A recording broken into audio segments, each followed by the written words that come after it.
Hello, everyone. Good morning. Welcome to our panel discussion titled Leveraging Evaluation for Organizational Transformation, Insights from the New Development Bank and Development Partners.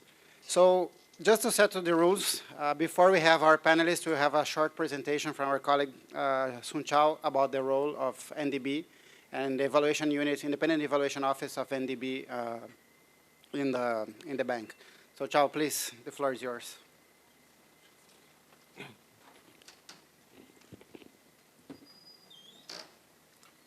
Thank you, Henrik. Dear colleagues, I'm Sun Chao, Senior Professional from the Independent Evaluation Office of the NDB. I've spent around 15 minutes to quickly introduce the role of the independent evaluation in NDB's institutional development and also our experience in integrating the evaluation into our organizational practice. Last year in the bank was our first time to physically participate in the AEW, and this year we are very privileged again to host a session. We welcome all of you in Shanghai, especially considering this great city is our home. For the colleagues who are not very familiar with the name of NDB so far, we are a multilateral bank established by the BRICS in 2015 with headquarters here in Shanghai. As the first MDB established by the developing country and for the developing country, we have a very unique governance structure. Equal shareholding and equal voting power among all the 5 founders means no one holds the veto power on any matter, which is very different compared with the traditional Bretton Woods institution.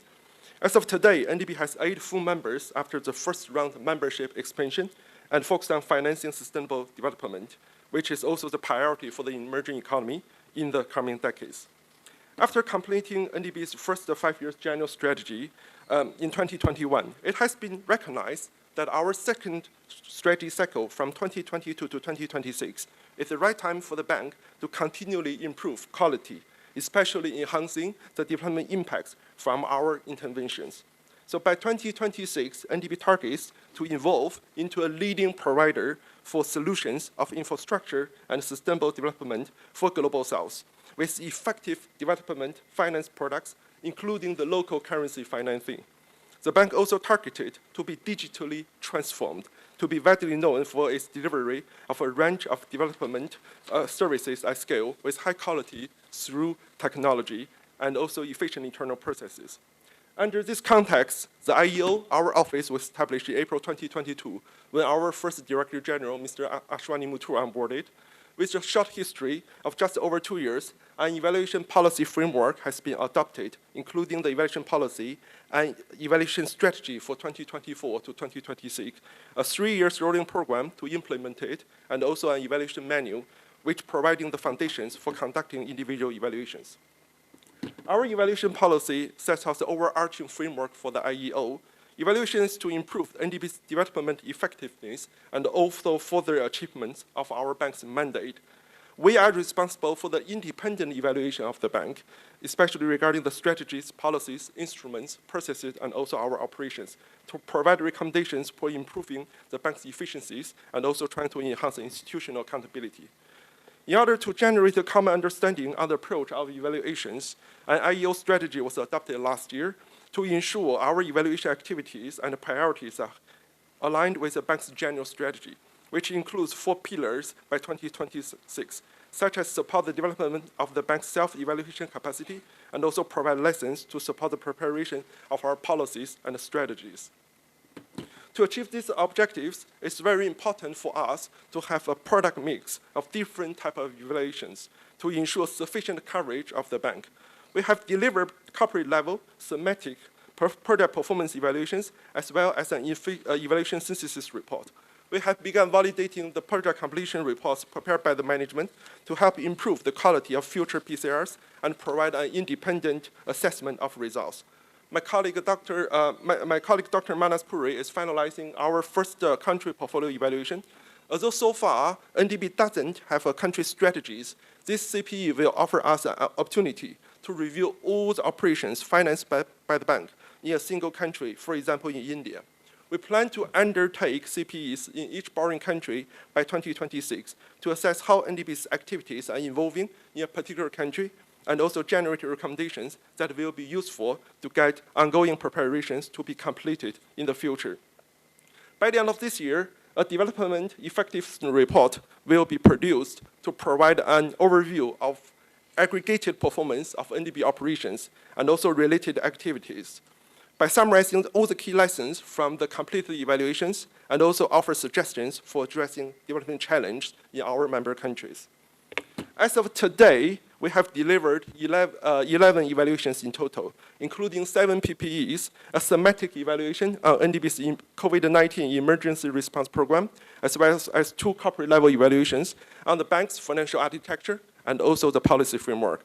Colleagues, if you're interested, please do visit our website, which you can find the relevant reports and also more information about the ongoing evaluations. Today, I'd like to quickly share some of the high-level cross-cutting findings from the 7 PPEs. Although majority of the completed operations were processed in very early stage of the bank with relatively limited resources, there are multiple areas of strength which have formed a very, very solid baseline for any future assessment. First of all the 7 projects are financing sustainable infrastructures which are closely aligned with our member countries' development agenda. Secondly, all projects have managed to achieve the objectives and in several cases even exceeded the targets in the design. NDB has not only effectively coordinated with local governments, but also selected very strong implementation agencies. For example, the BNDES in the case of Brazil and the Luoyang Metro Company in China. This has substantially facilitated smooth implementations. Positive government engagement is also very important to the success to these operations, especially for the sovereign lending operations, which have timely committed the counterpart funds in addition to our financing. As a young bank, NDB has also demonstrated adequate agility and flexibility. This is not only reflected in our $9 billion COVID-19 emergency loan program, but also in the faster disbursement. For example, to the DBSA on lending project when South Africa was heavily impacted by the COVID-19 pandemic in 2022. This agility is a benefit from the high degree of commitment and also the resilience of our staffs, despite the relatively limited human resources NDB had when this project was approved 8 years ago. Lastly, the setting up NDB region office is also a very, very strong positive development for supporting smooth implementation.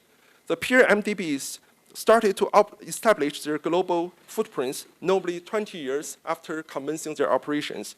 But we have conducted a very different, NDB followed a very different approach, and we have produced the evaluation synthesis report on this very important topic, which I will quickly discuss later. Among the 7 operations, one evaluation conducted by my colleague, Ms. Nidhi Chaudhary, for the renewable energy sector development project in South Africa is very closely relevant to the topics we are discussing today. In this particular evaluation, we have considered and applied the National Evaluation Guideline issued by the South Africa Department of Planning, Monitoring, and Evaluation that focus on the transformative equities, examines how an intervention's goals, planning, execution, outcomes, either address or fail to address the systematic inequities.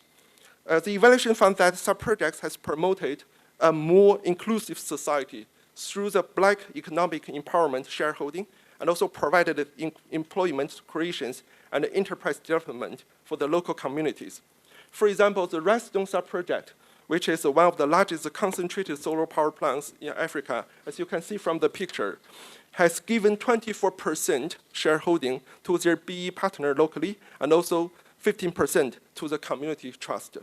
Furthermore, the South Africa Independent Power Producer Program required projects to allocate at least 1% of their annual revenue during the 20 years of commercial operations for promoting social and enterprise development to contribute to broader national development objectives. Last year at the AEW 2023 in Bangkok, Henrik and myself shared evaluations on another 2 renewable energy projects in Brazil and South Africa, which indicate that using the country system may be one of the best ways to improve a country's capacity and also achieve better long-term development results. This evaluation actually gives us more lessons on that. It is also an example that how we tailor the evaluation designs to align with the specific priority of a developing country, which is still under a significant social and economic transformation since 1994. Here are also some cross-cutting recommendations from the evaluations. First of all, we believe the project design needs further enhancement. such as a sophisticated design monitoring framework with comprehensive performance indicator, covering not only the construction and also the financing output, but also a wider development impact, such as job creations and the benefits of the local communities.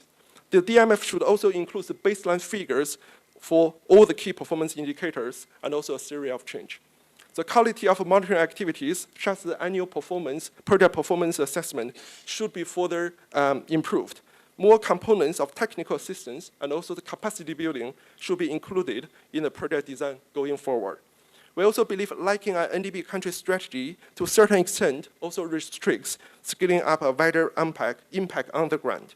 We recommend getting the country partnership plan prepared for all of our member countries, which will also better get the allocations of the bank's resources to our borrowers based on their actual needs. During the project life cycle, investment should also be budgeted and spent in more non-lending activities, such as knowledge management and also partnership to widen the impacts of our interventions. Lastly, we also recommend NDB to pay more attention to shared lessons. Future projects should have a communication strategy to make all the available good practice further scale out for better impacts. As mentioned earlier this year, we also completed our first evaluation synthesis report about NDB's on-the-ground presence. Establishment of regional office was defined our funding documents, representing an early and a very bold step for a new bank, and also an approach very different from the most peer organization. For example, China joined the Asia Development Bank in 1986. 14 years later, ADB resident mission in Beijing was established. This is also very similar to the case of the World Bank, which takes about 17 years to open a country office in China. As shown on the picture, NDB's regional office has been set up very swiftly in a phased manner since our operations just started in July 2015. Within 4 years, we have left the footprints in all the founding member countries. As a demand-driven MDB, the bank tried to be as close as possible to our clients from the outside and ensure that the bank would be more responsive to their needs. Therefore, regional office has an integral part of our bank's institutional architecture from the beginning. So undertaking an evaluation synthesis on this topic is very timely. It focuses on learning and raise issues for reflection for the way forward to help steer strategic thinking on future approach to enhancing our on-the-ground presence, especially considering the bank's ongoing membership expansion. Although their recent establishment, the evaluation found that all the regional offices have strengthened the dialogue between the bank and also the local stakeholders, advanced our visibility as a key player to supporting our member countries' development, and supported the headquarters by facilitating project missions. But as our operational architecture becomes more and more mature, more needs to be done to further consolidate their effectiveness and expand their usefulness. For example, the current limitations in the institutional IT system to a certain extent also hinder their efficiencies. The focus on operations along with relatively limited resources also restricting our deeper engagement in non-lending activities.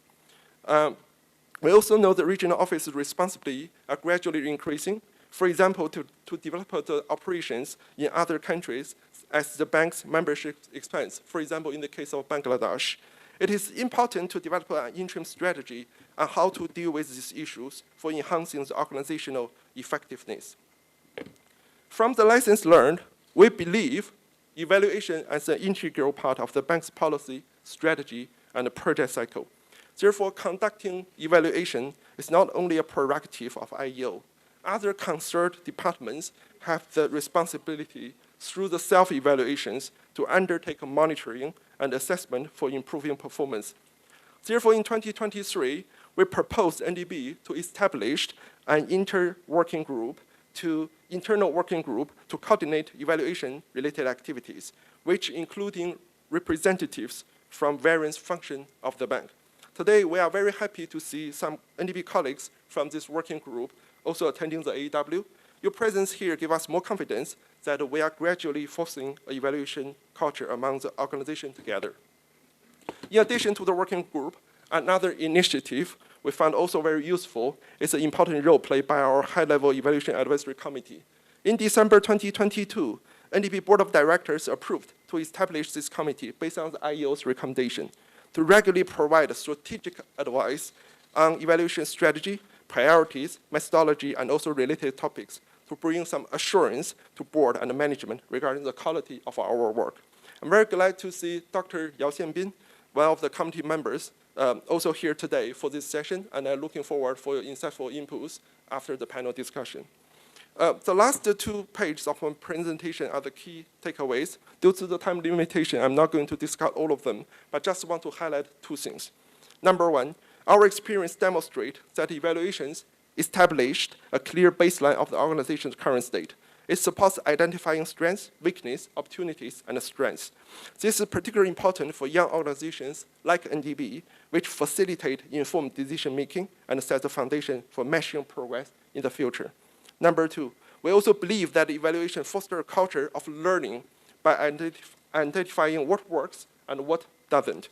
Organizations can use evaluation results to adapt their practice, learning from success and failures. Evaluation also allows organizations to monitor the progress of transformation initiatives by providing real-time data on whether the changes are being implemented as planned and whether they are producing the intended outcomes. Thank you for your time and attention. I really hope our experience is useful to you, and we look forward to the insightful panel discussion, and also from our panelists, and also any inputs during the Q&A session. Thank you. Thank you very much. Chao Sun, please take a seat in the table on the left. Well, thank you for this comprehensive presentation, and thank you for the insights and showing what NDB is doing differently, and the 11 evaluations conducted by IEO, and the job of our team that are here. Also the uniqueness of NDB using country systems and so on. So jumping to our conversation, I would like to invite our panelists. I will not read all of their CVs, otherwise it will take 1.5 hours of our time. So I'll just call them by their title. So I would like first to invite Mr. Sergio Firpo. He is the Vice Minister for Minister of Planning in Brazil. He is responsible for the evaluation department for public policies and evaluation and monitoring of public policies in Brazil. I would also like to invite Mr. Iskander Zekele. He's the head of evaluation unit in AIIB, Asian Infrastructure Investment Bank. I would like to invite Madame Simona Soma. She's the manager of knowledge and evaluations in the Independent Evaluation Department of the European Development Bank, or Reconstruction Development Bank, please. And finally, Xiaojie Zhang. She's a regional head of South-South Cooperation, Triangular Cooperation in the IFAD, International Fund for Agricultural Development. Please. Thank you. It's a pleasure to be here today. I would like first to congratulate to ADB, Asia Development Bank, for organizing this amazing event, Mani, and also the AFDI, Mr. Liu, that I saw here before. Congratulations for this great event. Also, thank Ashwani Muto, our DG, our Director General for Independent Evaluation Office of NDB, that provide us the opportunity, and our distinguished panelists. So today, basically, I'm really honored to have this role as a moderator in this panel, a really distinguished panel. As you can see, we have representatives from basically all the continents of the world. We have from Latin America, North America, Africa, Asia, and Europe. And also, we try to make it as diversified as possible and representative with women. In our panel, we try to make as balanced as possible, so we are trying to show our culture of diversification, especially talking about the Global South and the BRICS countries. So, since you're not here to listen from me, you're here from listen from our panelists. I would like to start with Simona. Thank you for coming from the EBRD. So, from your perspective, how's the EBRD evaluation department establish what's your role in development, what you have been doing, how, especially in the topic of our panel today, that's organizational transformation. Just before giving you the word, I want to set the rules. So basically, I'll give each of our panelists 10 minutes, one question, and please I will beg you to have questions after my first round of questions. So the floors will be yours. Otherwise, I'll have to make some questions. So we have 1.5 hours panel. Simona, the floor is yours. Thank you. Thank you, Enrique, and thank you very much for inviting me in particular, but the Independent Evaluation Department of EBRD more at large to be part of this very interesting panel and conversation. So I would like to start from the uniqueness of our organization, which is the European Bank for Reconstruction and Development. Shao was mentioning the uniqueness of NDB, so I thought of continuing on that path. So the uniqueness of EBRD relies on its own mandate, which is to foster transition impact, which is to support private initiative in the countries of operation of the bank. Why am I beginning with this? Because, of course, the role that we play within our institution is obviously very much linked to this mandate. Our products, our evaluation products, our methodology is all linked to that, and we accompany the institution in, in trying to measure, in particular, assess transition impact. There are a few key elements that actually determines the quality of our work, the effectiveness of the evaluation work, and our contribution to accountability, to learning, and to organizational transformation as well.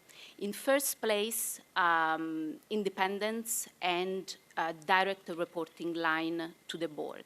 So our office is, of course, embedded in the institution, but it is independent. We do not report to our management. We report directly to the board of EBRD, and this obviously ensures a level of impartiality and objectivity that is necessary to conduct independent evaluations.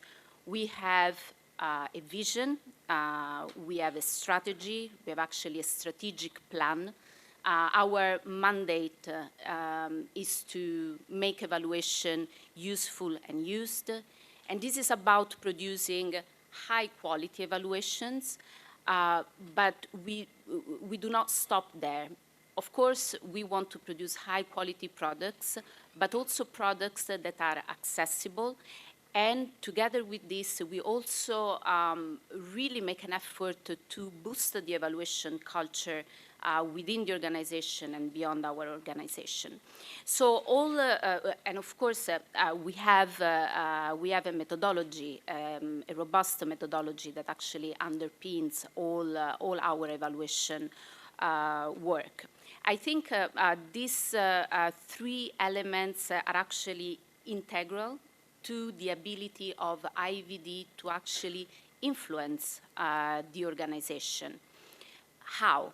At different levels, but I think I want to mention in particular three levels of influence. The first one is about tailoring our evaluation products. We have started to prepare and implement a results measurement framework, which we found very useful to actually measure our own performance and to have like a sense of how we really influence our institution. We measure this results framework through a survey, which is implemented once a year with the BRD management, and twice a year, and every other year with the board of EBRD.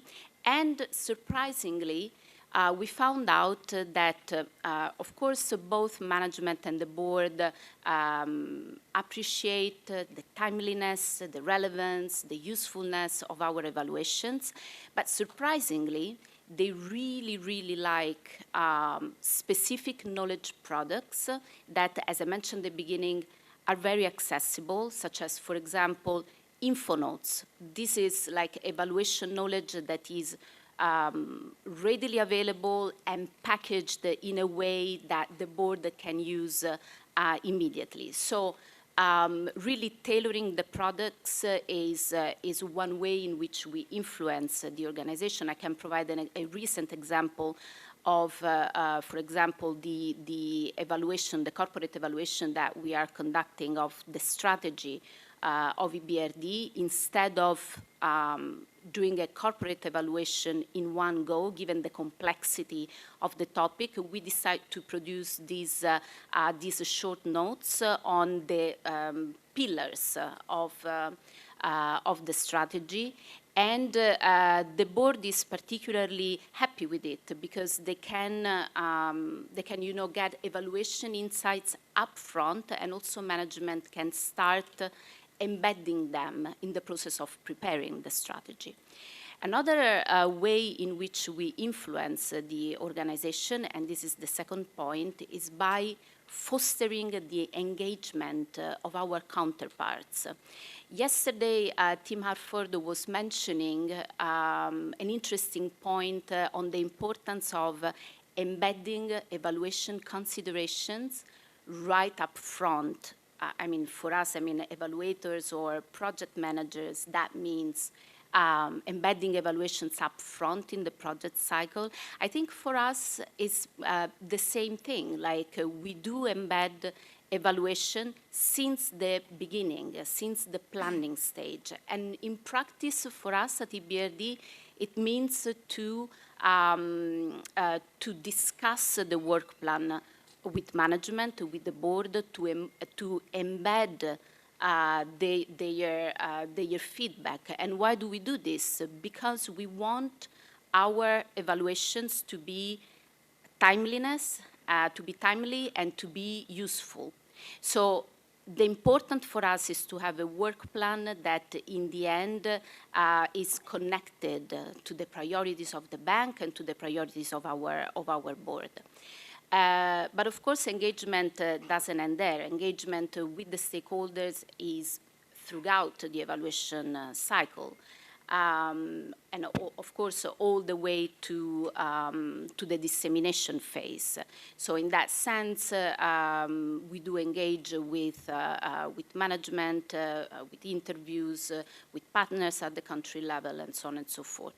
Finally, the third point is about, and I mentioned this at the beginning, promoting an evaluation culture. So really, our influence is really about fostering a culture of change. And this happens by, for example, engaging more with the board, making sure that they participate in, and that they are aware of the conversations that we are having, for example, with the impact team. So to involve them more in impact discussions. We have set up an evaluation knowledge management unit, which I'm currently coordinating, and this happened a year and a half ago. So it's a relatively new unit, but we are doing already quite a bit. We have again our own results strategic framework for EKM. And also in this case, we measure performance. We have organized a number of events, including the first ever EBRD Evaluation Week, which attracted many, a large audience from, within the organization, but also outside the organization. So we are really trying to disseminate and to make our own findings, our own recommendations known to the broader audience. And I think I'll stop there. Thank you, Enrique. Very much, Simona. Thank you for this comprehensive introduction and the importance, highlighting the importance of the results measurement framework, and also the importance of tailoring the evaluations, and also you noted the importance from the board and management and the support of the info nodes and some of the knowledge products. In this way, I would like to also recommend, we have some info notes and some lenses, as we call, outside of the room, so I encourage all of you to take some of them and see what we have been doing in the IEO. Moving on, we are staying still with the multilaterals. So Charles set the base with the multilaterals of what we are doing, Simona of EBRD. Now we are moving to AIIB, so Iskander. Yes. So Iskander, you have a unique arrangement between we're in an evaluation event. So your evaluation unit has a unique setting. You have also integrity. So how is that organized in AIIB for the ones that are not familiar with that, and how you influence organizational transformation? The floor is yours. 10 minutes, please. I will try to make this powerful question in 10 minutes. But before jumping to responding to this specific question, let me just say a little bit about AIIB, because some of you may not be really aware of what Asian Infrastructure Investment Bank, which was established in 2016, and is the most powerful MDB with over 109 member countries, including almost all Europe, and over 100 billion capitalization. So AIB has been really tested to death because of the pandemic and being also in Beijing, where its credibility and access to its membership country was really proven to the highest level. During the pandemic, AIB was able to create a special purpose vehicle where it created climate COVID-related facility. Over 20 billion were outsourced. So that's what it is. Before I respond to again, in AIB, we have a motto, independent but engaged. So that's really actually a unique approach would really actually let me to respond to specific questions. In addition to the two units you mentioned, Henrik, the integrity evaluation, actually there's also a third unit which is combined under one managing director, which is a compliance, integrity, and evaluation unit.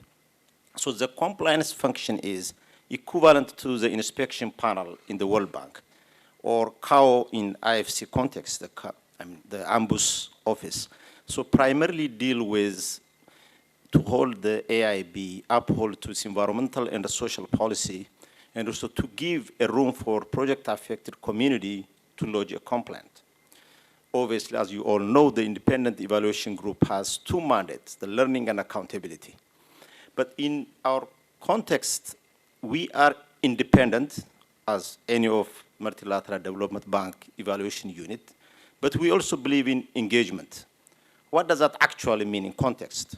So the managing director, which has the most powerful position in AIB, because in the World Bank context, the managing director literally has a 3 vice presidency position. So he is a permanent member of CODE, which in the World Bank context, we call it XCAM, permanent observer, and also he is a permanent observer of the senior management committee. That's where he can see how things are moving and how our recommendations or evaluation aspects are going. So we have 3 products in evaluation unit. Early learning assessment, we call it ELA. This is a powerful tool which provides a real-time evaluation during the project when it's active. Because, when we came in during the project closure, the project has already been closed. I can tell you I was in operation over 50 years, IFC, World Bank, and African Development Bank. By the time you do the project completion report, maybe some of the recommendation that will be given to investment officer has already been implemented. So we have produced over 12 ELAs, which has really given real-time transformational recommendations. I can give you a specific example. We have a project just came from India, where we have Rural Road Project Program, which benefited over 8 million beneficiaries. You can imagine, it's like a country. This has real impact over 6,500 villagers. So what we do was, by the time we did the real-time evaluation, we found out that portion of the loan at appraisal was retroactive financing. So when you do the real-time evaluation, we found out that, okay, some of particularly the environmental and the social aspect and the climate change has not been incorporated because the client has already issued over 1,000 contracts. So we have to request the government of Gujarat to do a supplemental studies to bring it to the standard of AIB consistent with environmental social policy. This is one of the additionality transformational influence evaluation has. So the third unit is the integrity unit. It's also the most powerful unit because we're talking about infrastructure bank, which finance billions of dollars. So you can imagine during the appraisal, the amount of anything could be wrong, fraud, corruption, kickbacks. So that's what's so mandated. Then the next natural question would be, what are these three units have in common? How are they blended? Which institution would an example could be? This model was blended from the European Investment Bank. Exactly has similar structure. But they have also something in common, all of them. One, they provide organizational credibility through its compliance. They provide organizational performance enhancement through its evaluation function. They provide AIB to the highest standard of ethical representation through integrity. Then to summarize, there are three takeaways as an advantage of this. Two, lean and clean and very organizational coordination is very simple. Unlike in the World Bank, when you have three vice presidents sitting in isolation, okay, you have thousands of integrity issues, so what? You have thousands of compliant project affairs committees, so what? But in our case, the managing director sitting in a very strategic position where actually he can use the inputs from integrity. Let's say, for example, there is consistent pattern of misuse during the project appraisal or procurement. He can trigger this input for full-fledged thematic evaluation of the procurement policy of the bank. The same in the environmental social policy. That's one thing. Two, coordination. The second, and the resource utilization. It's extremely efficient. Instead of having two vice presidents, you have hundreds of staff. It's extremely, very effective way of organizing things. And the second thing, and the last also, talking about AIB. AIB has huge culture of change and learning. At the senior level of the vice president, they call it Learning Culture Working Group, which is led by the senior vice president of strategy and policy, where the president office, all the DGs and the vice president are a member, in which the managing director also permanent observer. This session is only deal with CIU, which is the evaluation unit, to go through each recommendation. Unlike the old style of management action record, when I was in IEG, we used to have the management action record, when you have each to track, which is a good model. But being the latecomer also in the room is one of an advantage. We look at, okay, what worked best in other MDB and how we can make it better. So let me stop here for now. Thank you. Thank you very much, Skander. Once I was in a meeting with somebody from an evaluation in another bank, and they said that when people see the evaluation team, they just take another elevator. Since you have evaluation, integrity, and compliance, I hope you still can use the cafeteria of the bank. So, but basically, and then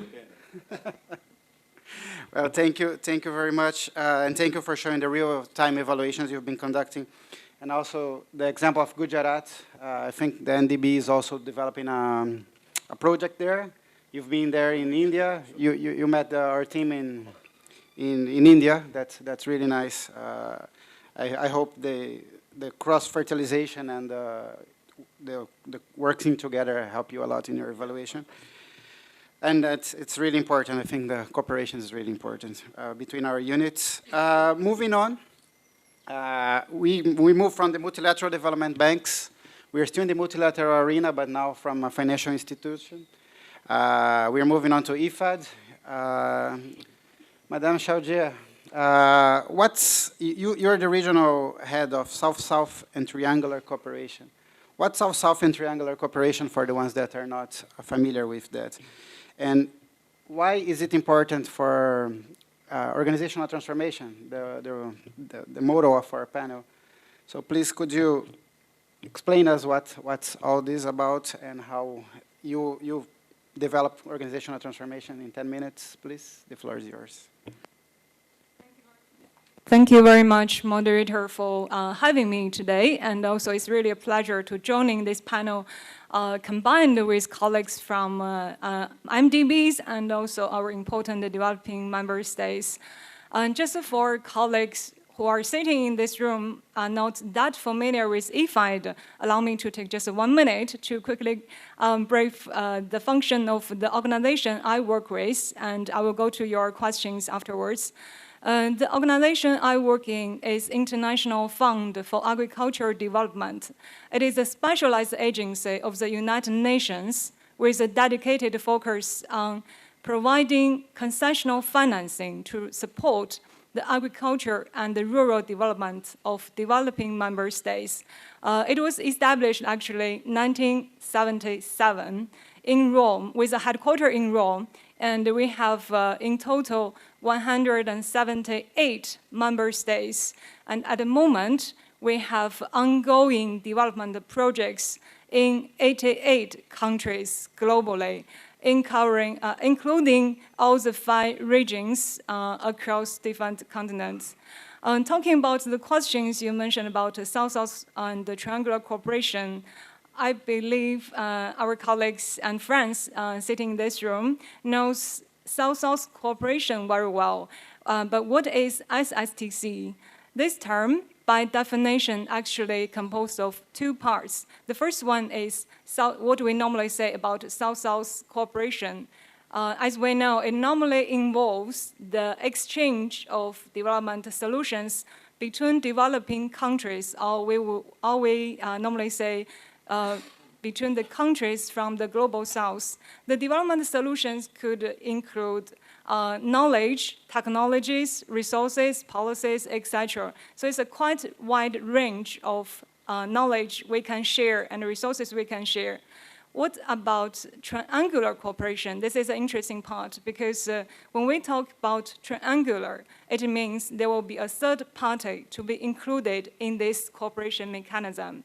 And very often, this third party will be an international organization like EFID, like NDB or AIB, who will play the role as a resource provider to providing resources for developing countries to facilitate knowledge exchange, etc. You ask a very interesting question, why SSTC is important for our multilateral development institutions. I would like to address this question actually from a slightly different, but I would say very relevant angle. Evaluation is very important for SSTC first. And because of the evaluation findings and the evaluation outcomes, it provides sufficient knowledge and also conclusions to remind the management of not only my institution and I believe many other development and multilateral development agencies to remind the management how to strengthening and also fine-tune the institutional structure of the institution. Because as we all know, when EFID was established in 1977, the world is totally different. Even China is totally different. As we can recall, that was even before the economic reform in China in 1978.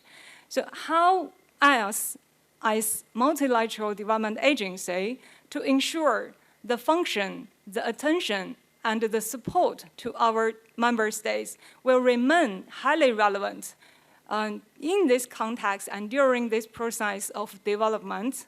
This is where we benefit tremendously from evaluation. Because of the evaluation conducted both at cooperative level, as Mr. Sun Chao mentioned in the NDB's evaluation function, those findings and lessons generated from the cooperative evaluation on policies, strategies, alignment with the demand of the member states would inform the board members of our institution and remind the management to adjust the function to make sure that the function and the organizational structure of the institution will really meet the increasing differently demand of member states during this process. Give a specific example. The responsibility I'm taking now for South-South cooperation in the Asian Pacific region was actually in partnership division and it was a small growth like 4, 5, or 10 years ago. However, in recent years, noticing the power or the increasing demand of middle-income countries, how to continue this engagement between multilateral agency with the middle-income countries, not only at the project level, not only talking about financing, but how to continue this engagement at non-lending activities. This is where we really learned from the evaluations, and this is why our management made a decision to move actually the South-South and Triangular Cooperation function from the partnership part to program, to make it more close to the project management, and also to make sure that when we conduct or when we facilitate South-South and Triangular Cooperation, we can really take the lessons we learned directly from the projects that IFID financed in these developing countries across the world. So in summary, based on the experience of my institution, IFID, in the past 40 years, as operational staff, and also the management, we really benefit a lot of the lessons and fundings generated from different levels of evaluation. And for my function, particularly on South-South cooperation, it really itself actually is an example of showing how evaluation is useful for informing and fine-tuning the organizational structure of the multilateral systems. So I will stop here, and I very much look forward to have the interactions with colleagues being here today. Thank you. Thank you very much. Thank you very much, Helge. Thank you, and thank you for emphasizing the importance of evaluation for South-South and Triangular Cooperation. I think in the next question, I will like to listen a bit more of concrete examples. I also would like to emphasize what you said, the importance of triangular cooperation and the importance of the MDBs and AFIs in this triangular cooperation. I think that's one thing that in our evaluations, our team inside NDB, we always talk about the importance of having a sector strategy, especially in a bank like ours, that we have this uniqueness of the Global South. So when you have a strategy to learn lessons from China, India, Brazil, and Russia, South Africa, and mix all of them and find the best practice, I think it's really important. I think you have something else to support us and show us how we can do that. But I will come back later. Moving on from the multilaterals, we are going to the ground. So we are going to the countries. We listen from the multilaterals, from the IFIs. Now let's move to Sergio Firpo, our Vice Minister for Evaluations in the Ministry of Planning of Brazil. So we here talk about our perspective. So from your national perspective, we've been talking these last days, and many times I went to Brazil to talk. So you're making a new role, you're producing a new role in the Ministry of Planning. What you have been doing in the Ministry of Planning in Brazil? What's this reformulation you did in the evaluation unit of the Ministry of Planning of Brazil? Could you please share with us a bit of what you have been doing this almost 2 years that you are responsible for the evaluation in Brazil? Okay, yes. So thank you very much, Henrique. Thank you for inviting me to be here and talk about what we have been doing there in Brazil. So first of all, let me say that during this new administration, the Ministry of Planning has been recreated, right? So after 4 years in which we didn't have planning and budgeting as a separate ministry, we had that starting last January 2023. And once the Ministry of Planning was recreated, there was a creation of a new secretariat, which didn't exist before, which is the Secretariat for Monitoring and Evaluation of Public Policies. And when my boss invited me to assume that role as secretary, she told me that I should be the guardian of the quality of public policies, given the diagnosis that Brazil is a country that is whose public spending has low quality. So we should try to increase the quality of public policies and public spending.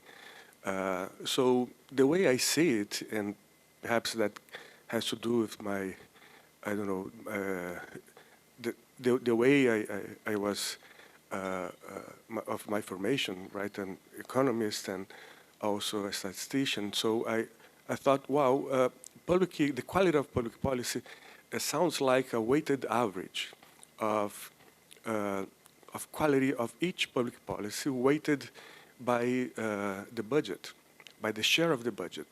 So there are two strategies for increasing the quality of public policy, right?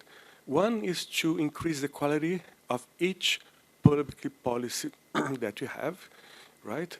And another one is to change the weights of this weighted average, to increase the weights of those public policies that have higher quality. But before we start doing that, we have to measure, we have to know which public policies are good, which are not good, and so we start thinking about how could change those weights, and also how we could propose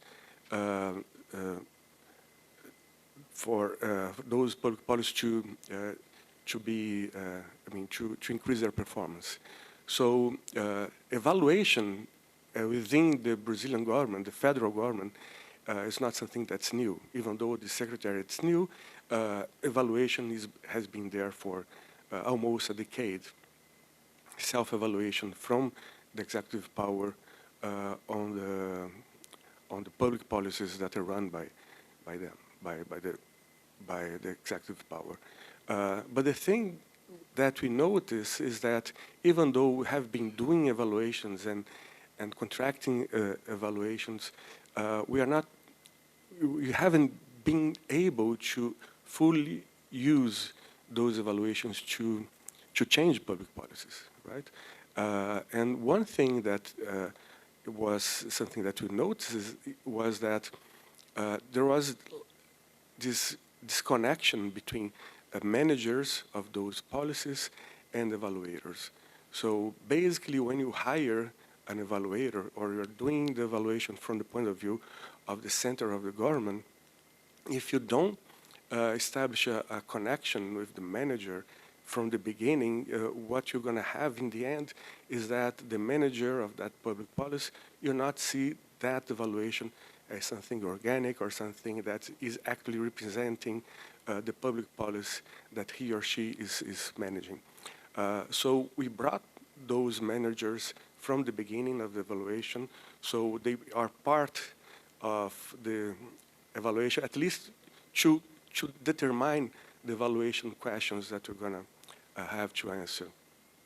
And also, and that's quite important, if you try to use those reports useful, right? I mean, if you want to make those reports applied by those managers in the end. Another change that we did was to make those reports accessible to the general public. So I saw those info lenses that you had here. We are doing exactly the same. So we have been, as I said, evaluating public policies for almost a decade in the federal government, and there is this Council of Monitoring and Evaluation of Public Policies, which is formed by 5 ministries. Planning is one of those. But what we did was to collect all those evaluations, about 10 each year, and produce those infolenses, which are, I mean, much more,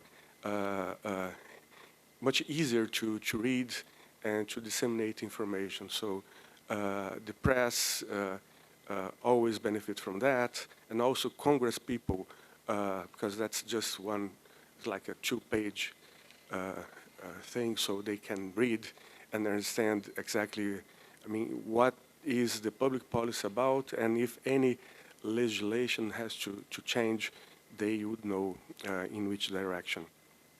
So that's something that we believe that's important to, when you do this, when you run those evaluations, to try to change the policy, as I said, by this within component, by change the public policy from the inside, right? You have to be able to connect with the manager and also to bring society and some political pressure for those changes to happen. The other way that I said, I mean, as I said, there's a quality of public policy that you can measure through evaluations, but also how much of the budget is going to be destined to those public policies is the second component. So you can increase the quality of overall public, the quality of the public policy, right? Overall public policy, by changing those budget shares, right? And that has to do with using evaluations within the budget cycle, right? That's a more difficult component because as many of you have, many of you know, right? Changing the culture of using and disseminating evaluation is something that takes time, right? And especially introducing those changes within the budget preparation is even tougher, right? Because then you have a very solid bureaucracy that deals with a budget every year, and any innovation in terms of bureaucratic practice is not immediate, right? It takes time. So we are now developing changes in how we can use those evaluations to be part of the budget cycle. So the key idea here is to have like a list of most important in terms of the budget public policies, and then have evaluations that are self-evaluations, right? Things that, something that the managers can very quickly answer, like a questionnaire that they can answer, and from that, and contrast with the evaluations that you have, right?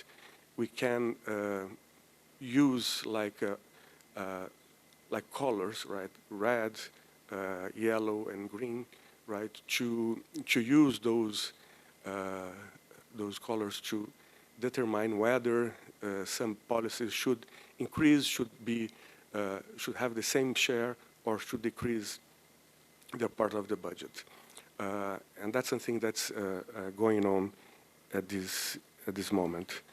And then there's one thing that I found interesting, is that because of the fiscal pressure that you have in Brazil, it's not only about the quality of the public policy, right? It's not that we are spending badly, it's also that we are probably spending a lot more than we are able to finance through taxes.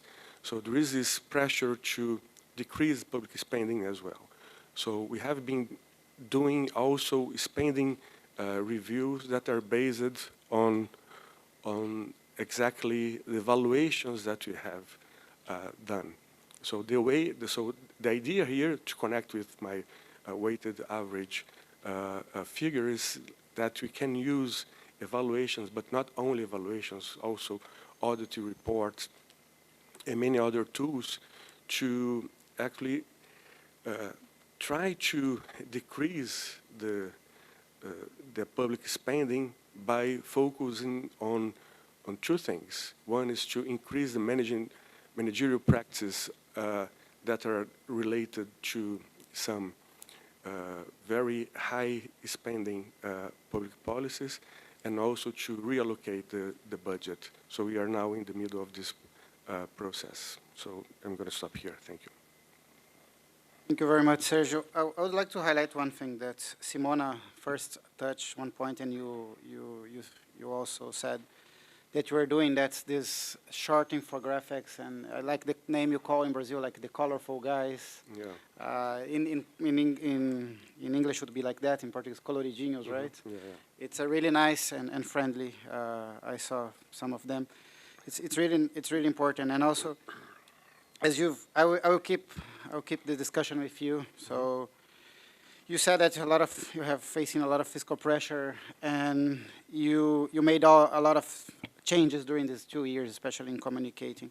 So how's your work and how's the evaluations you conducted are promoting change, are promoting this organizational transformation? We've been talking before that already some of your recommendations are being implemented in the next year's budgetary law, right? So can you provide us some examples of what you have been doing these 2 years and how concrete examples from the evaluations and especially this related to this fiscal problems and the budgetary law from next year's, and also some inclusiveness. We also talk about that, some gender and some quota. Please. No, yeah. So as I said, I mean, every year about 10 public policies are selected for the evaluation cycle. And for example, there was one of those that was an evaluation of the quota system to access universities in Brazil. And there was one aspect of the law that was actually restricting racial quotas, right? And we were able, through evaluation, to change that. There are many other examples that I could bring here, but let me answer you about how we are able now to change the budget. So we are able to pass a law that brought as an axe to the annual budget law that we sent to the Congress, an annex that establishes what are being reviewed, right, in terms of the spending review, and which evaluations are used as inputs, right? And then we were able to change one aspect of the social, of agricultural insurance that's funded by the government, and also another one which is part of a social assistance component in Brazil. So we were able to provide through evaluations change in the budget for those two components.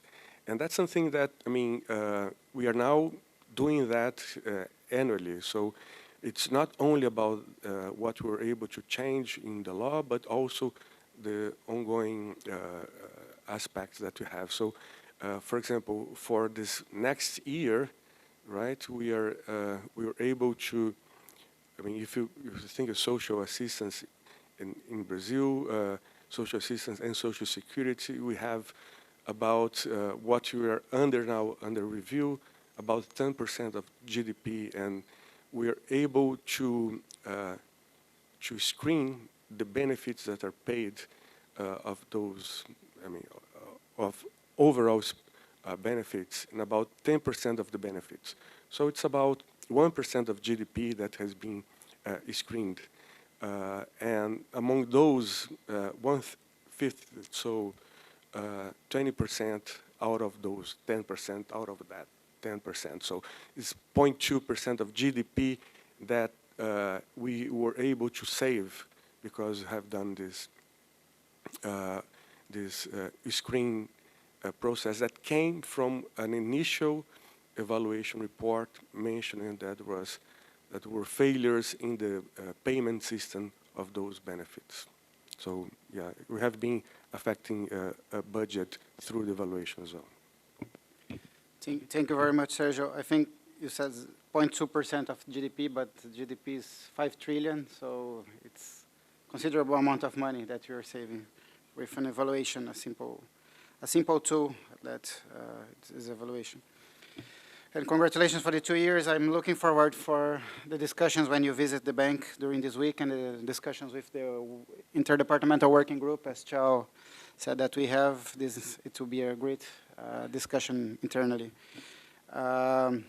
Moving on, I'll kindly ask my next guest to answer a bit briefly the second round of questions because I want to open the floor. We have 20 minutes more or less, so I want to listen from the audience. Simone, I will move back to you. So you've been talking that you influence evaluations, evaluation influence strategies in the bank. Can you give some concrete examples how you really promote this influence inside EBRD? Sure. Thank you, Enrique, and thank you for this very interesting conversation and to see actually how evaluation influence works at the country level is really, really interesting. Okay, so from our perspective, we have many different type of evaluations that have been influential at EBRD. I will bring here just one example, which is a meta-evaluation synthesis that we did very recently on the approach of EBRD to transition impact. A meta-evaluation synthesis is a complex undertaking. We have scanned over 50 documents. We have implemented a rigorous evaluation framework to filter the results. And the evaluation was highly influential because first it came at the right time. And by right time, I mean when the bank was starting to actually review its own approach, not only to the transition impact, but to the overall results measurement structure. So we did not make recommendations in our synthesis. We made suggestions because it was an evaluation conducted, I would say, almost real time. So, and given the sensitivity of the topic, we prefer not to be too prescriptive. So we made suggestions which were basically all embedded in the new results architecture that is being structured basically as we speak. Just to provide an example, we suggested to design a theory of change for transition impact, which was not there, and now it's finally almost in place.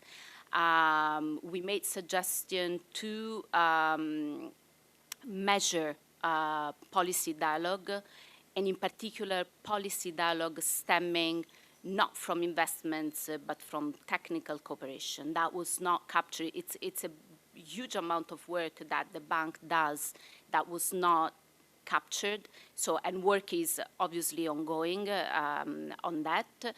So these are concrete examples, but what I want to draw your attention to is that the influence of this evaluation was also at another level, at the level of collaboration between the two departments, so between the independent evaluation department and the impact team. This was for us an occasion to actually boost our dialogue, our collaboration, and it is a dialogue and a collaboration that has not ended there. We are actually currently contributing to the new monitoring framework of the bank, and we are also starting now a learning engagement piece on resilience, which hopefully will also be conducive to measure results in that sense. Thank you.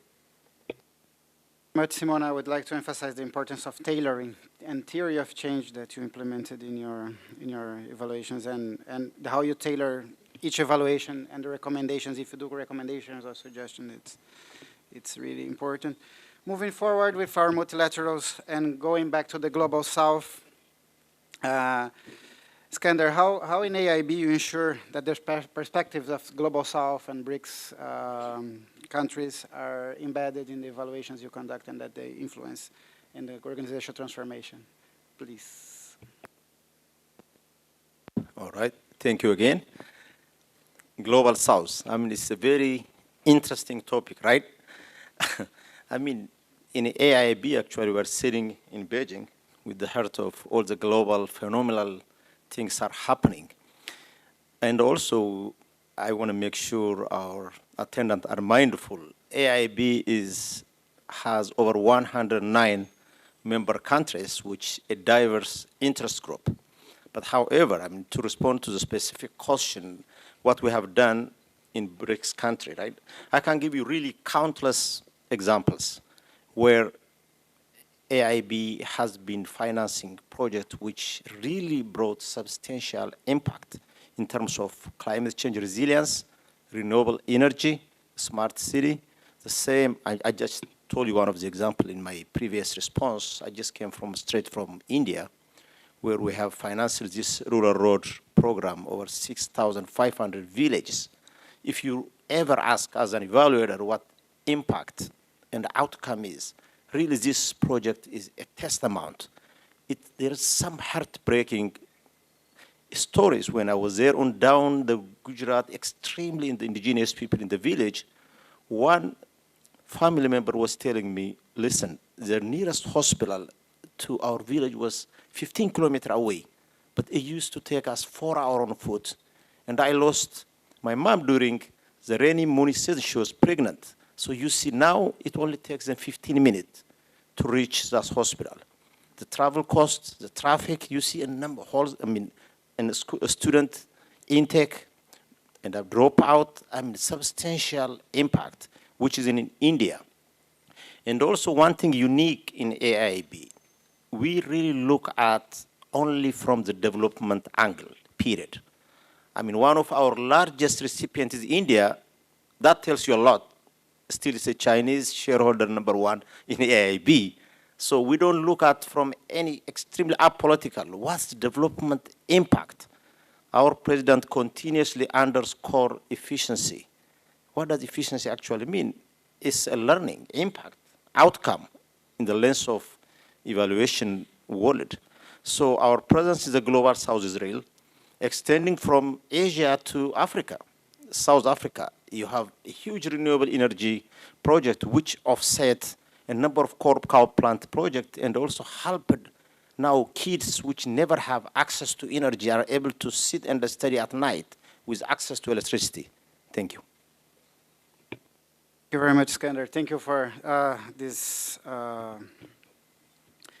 illustration from the impact of our job. And I think evaluations sometimes are the only ones that go and talk to the communities after the project is implemented, after see the impact, and then you can have this real change and this real impact of projects. I think it's a really illustrative example, sad but illustrative. Well, moving forward with Shoja, the last question for my side. So basically, IFAD, you have 179 member countries. 178. 78, sorry. We're looking for the next one. And you have all the BRICS countries in IFAD as members. And you talk about the importance of evaluations in organizational transformation and this BRICS and Global South. So can you give us some examples of evaluations and South-South triangular cooperation in organizational transformation?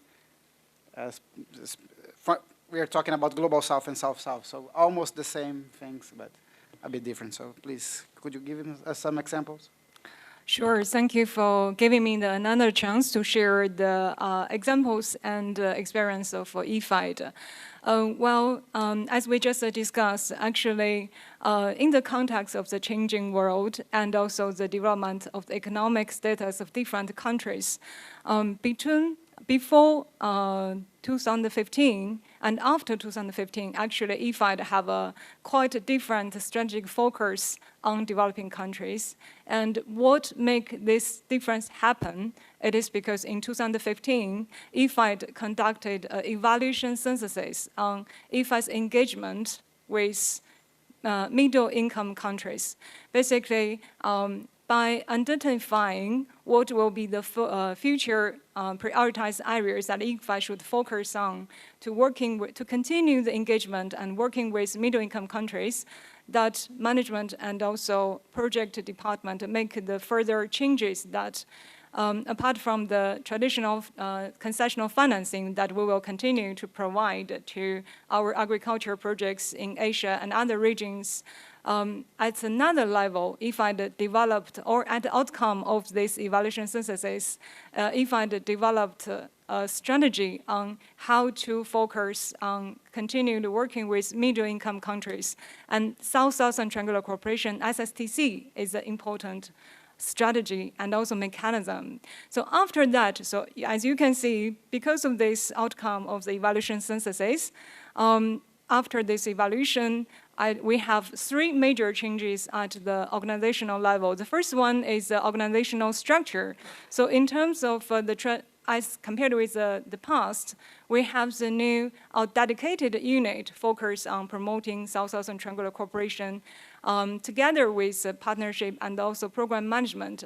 And secondly, at corporate level, following the evaluation findings and suggestion, IFAD developed the new strategy on SSTC to covering the following years to ensure that not only at a strategic level, at institutional level, but also at a country program and also project level, all the country teams in consultation with our developing member states, especially the middle-income countries, we will make sure and we will develop the SSTC initiatives which will be mainstreamed into IFAD-financed projects in the country. This is the second major changes we made at the institutional and organizational level. Well, at the third one, and which is also a very important one for evaluation, is when apart from talking about projects design, project implementation is one thing. How to evaluate and monitor, make sure that those development projects will achieve the design objectives and target we set up at the design phase. We need the appropriate reporting and information system. For SSTC, it's also the same. Although we are talking about sometimes standalone SSTC initiatives, but sometimes IFAD finance a project with a component or a sub-component with SSTC elements, we still want to track how much resources we allocated to SSTC and what are the outcomes we achieved by using these dedicated resources. That is why we developed operational guidelines on how to monitor and evaluation SSTC initiatives, which include SSTC core indicators and relevant projects indicators, including at output level, for example, the number of knowledge products or policy briefs we developed for one topic, for instance, digital agriculture or climate resilient smart agriculture, this type of thematic areas. And at outcome level, we would also evaluate how many policy engagement or how many new policies, strategies that we really helped our member states to achieve and develop in the context of this SSTC cooperation. I would like to also quickly mention one thing that as a result of this evaluation on IFAD's engagement with SSTC, IFAD in 2018 established three regional functions, what we called regional office, with a function on promoting SSTC in the region. In three offices. The first one is in China, and the second one is actually in Brazil, and we have a third one in Ethiopia, basically covering Asia, Latin America, and the Africa region. We are really making and maximizing our efforts to provide our support in the developing countries, as you can see from the Global South. That's my quick reaction, and thank you very much. Thank you. You summarize a lot of evaluation perspectives in just a short intervention. It's really amazing. The importance of dialogue, the importance of indicators, the importance of measuring the indicators, the importance of regional presence.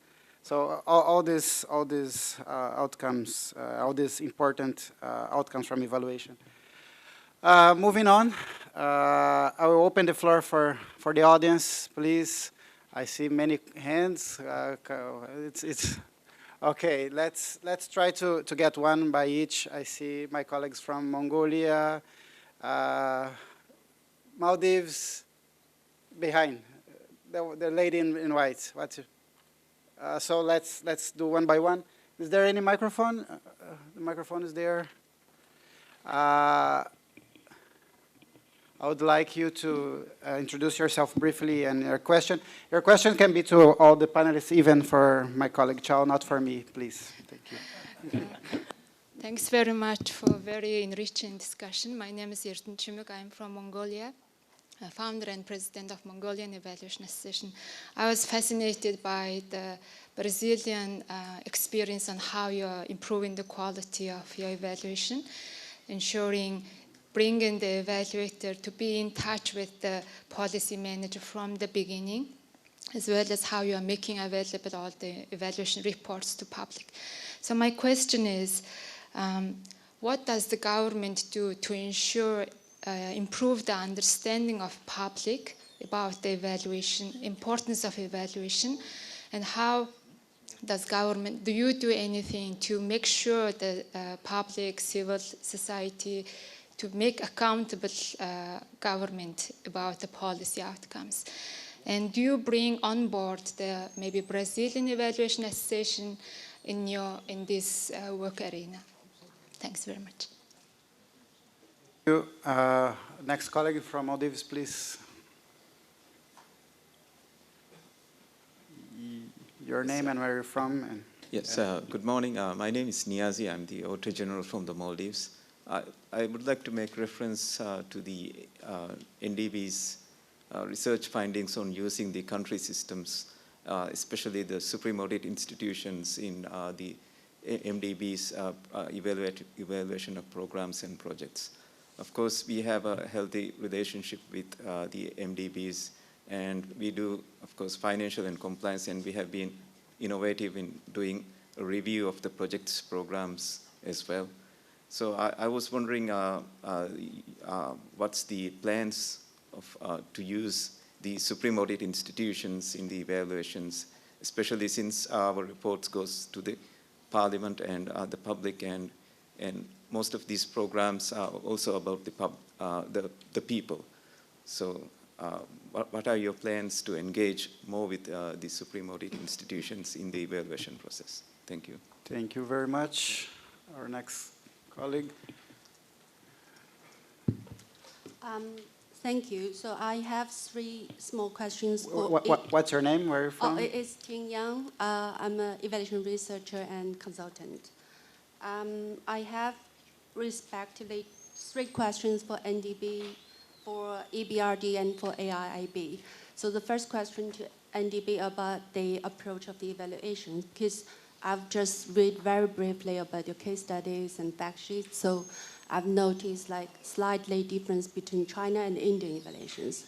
So I would wonder whether you have a common approach that would be applied to different contexts, or it can be just individually designed by different evaluation team or evaluators.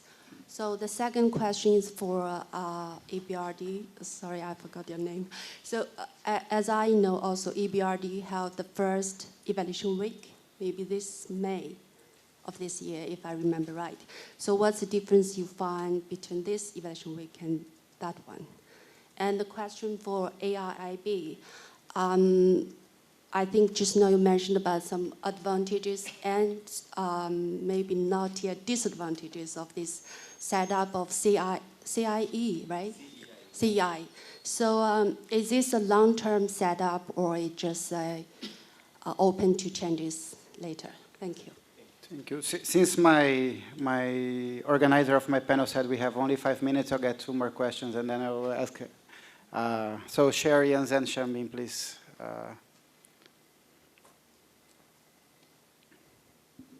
Hi, I'm Shreyans. I work for the New Development Bank.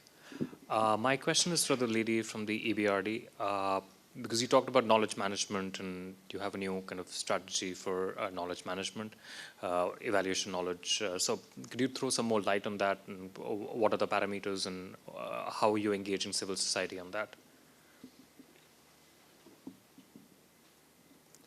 Yes, please. Shanbing Yao. I'm with FDI, formerly with ADB.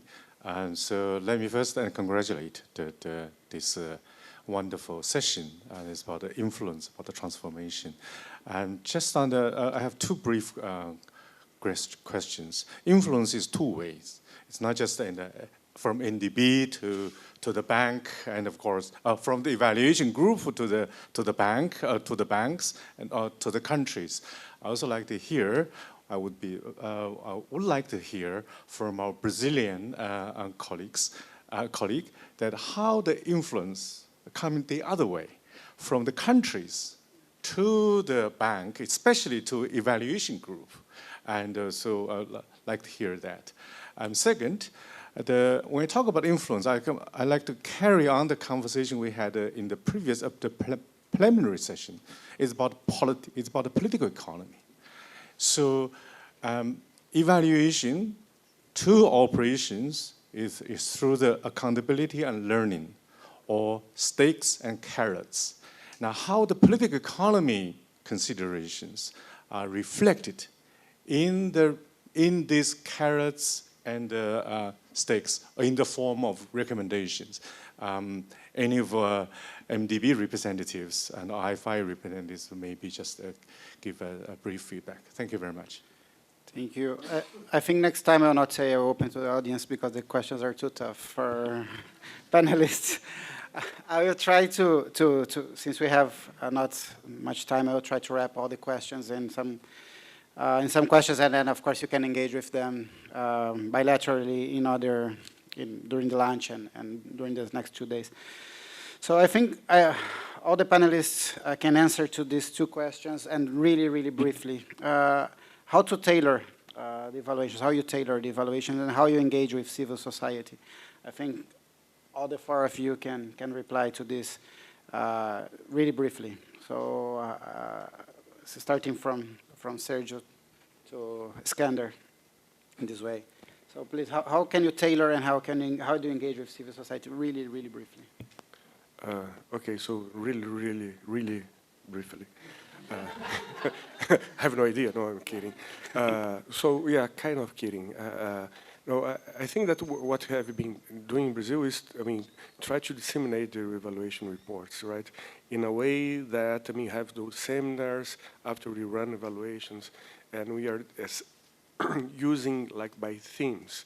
So we try to attract public attention to the evaluation results, not only of Congress people, as I said, but also civil society as well. Yeah, we have time. Very briefly, super briefly, but I have to say that, again, that EBRD is very much focused on private sector. So for us, this question on civil society organizations is very, very interesting because, of course, our clients are somehow different, again, private sector.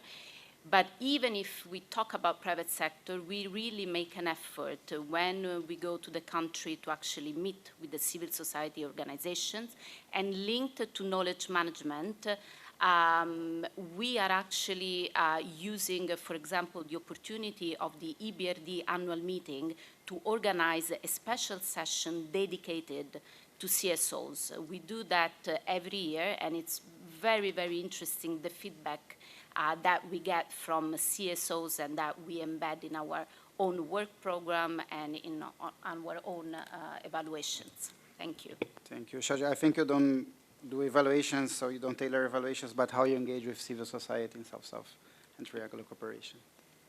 Thank you. Actually, we involved civil society deeply throughout the project, both design and also post-evaluation stage. So on a project design, we invite the concerned civil society to participate in the design of one project, not only on SSTC, but generally on IFAD finance projects in agriculture sector. Invite them, hearing from them, and sometimes they are even implementation partner, expected implementation partner of the IFAD finance projects. And at a later stage, after the completion of the projects, as you said, and other colleagues mentioned, evaluation will ensure that all the stakeholders who participate in the project design and the implementation will be duly interviewed and consulted during the participatory evaluation approach process. And this is the two major steps we involve them: design and implementation, that's for projects, and evaluation, which is happening after the completion of the project. Thank you. Thank you. Skander, how you tailor and engage civil society? Yeah, I mean, civil society actually is one of our integral stakeholders. I mean, with the lens of evaluation, we really take their opinion seriously during the design, especially during the field visit. Particularly, you know, there are, I mean, obviously, you have different sort of civil society organization. You have international, local. So I think personally, the local civil society organization actually who are on the ground will tell you a lot of added value. But obviously, they are one of our integral stakeholders, and we look and hear and listen to them carefully. Thank you. Thank you. I got notice from the other questions, so how to engage audit, supreme audit in our system. So I think you can engage bilaterally with NDB, also the Eval Week and EBRD, how the countries feedback to the multilaterals.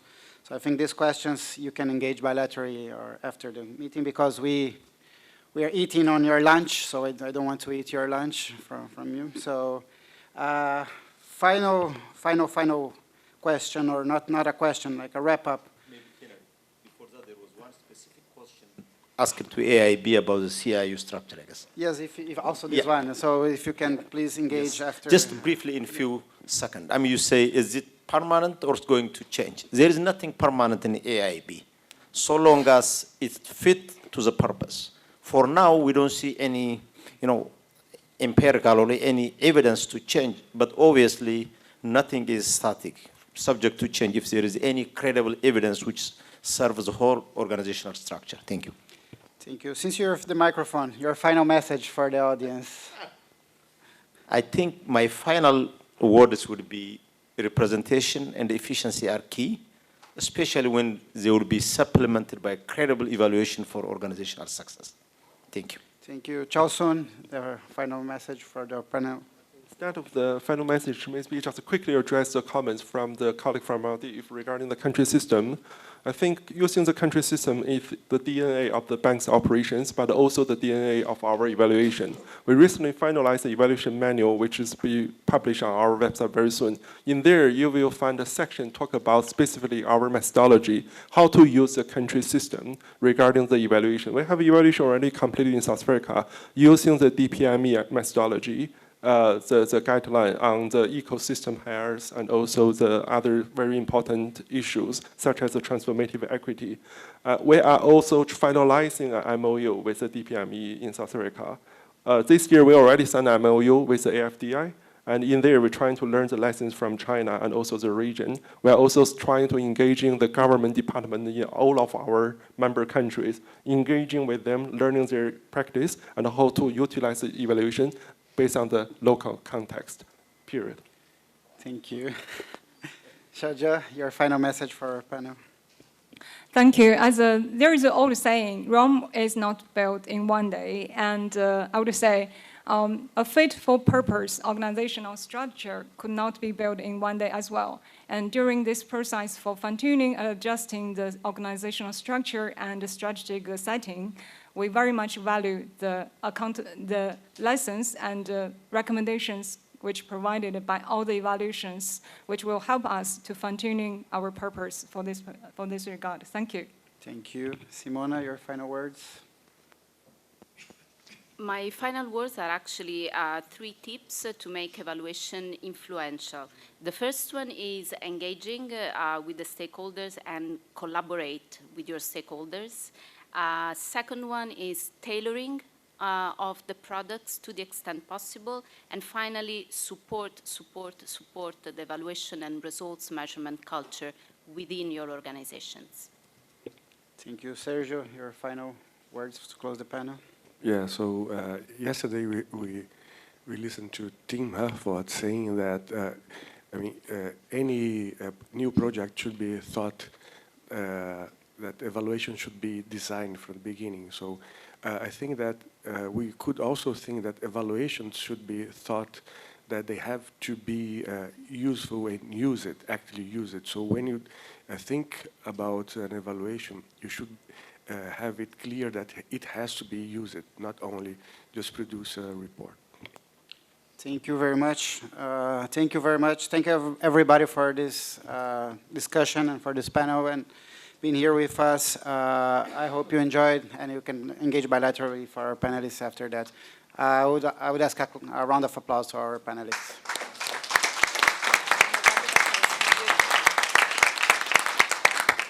Thank you very much. Have a good day.